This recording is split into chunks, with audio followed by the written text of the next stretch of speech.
નમસ્કાર, આજના નવા વિડીયોમાં આપનું સ્વાગત છે। આજે આપણે NMMSમાં ફોર્મ કઈ રીતના ભરીશું તે બાબતની વાતચીત કરીશું। તો ચાલો, તો સૌપ્રથમ આપણે ગૂગલ ક્રોમ ખોલી તેમાં SEB એક્ઝામ ઉપર ક્લિક કરીશું।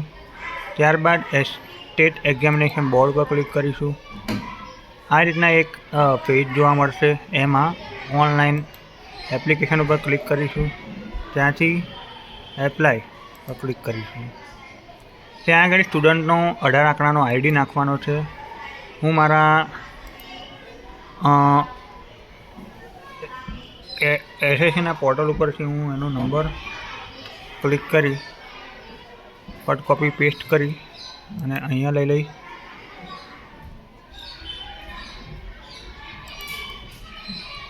અહીંયા એને પેસ્ટ કરી દઈ, સબમિટ કરી।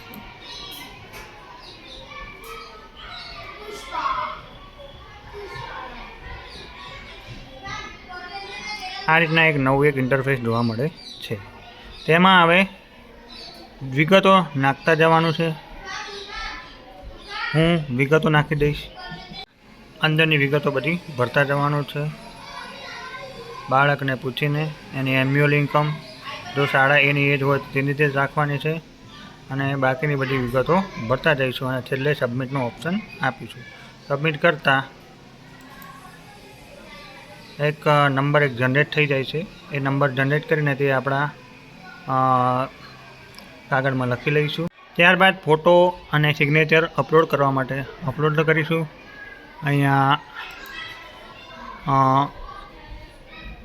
નંબર નાખીશું,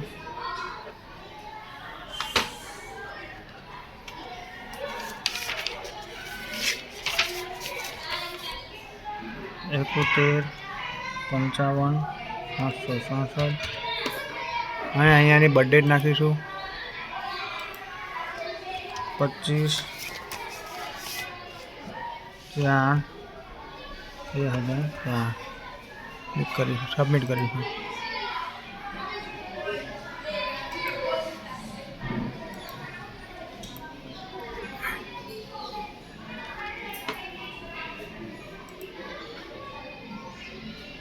ફોટો અને સિગ્નેચર અપલોડ કરવા માટેનું પેજ ખુલી ગયું છે।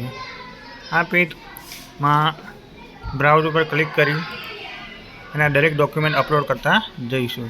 ફોટાને અપલોડ કરતાં આ રીતના એક બોક્સમાં આવી જશે, સક્સેસફુલનો મેસેજ આવી જશે।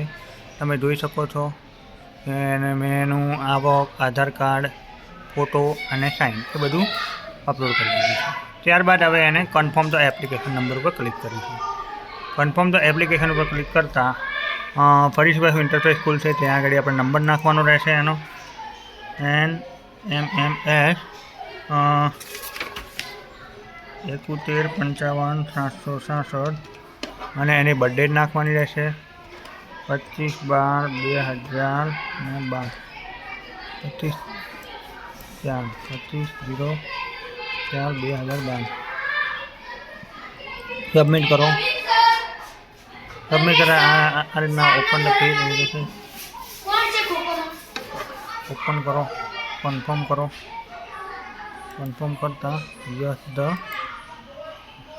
આ રીતના સક્સેસફુલી એનો નંબર આવી જશે। આ રીતના આપણે NMMSમાં ફોર્મ ભરી શકીએ છીએ। અસ્તુ।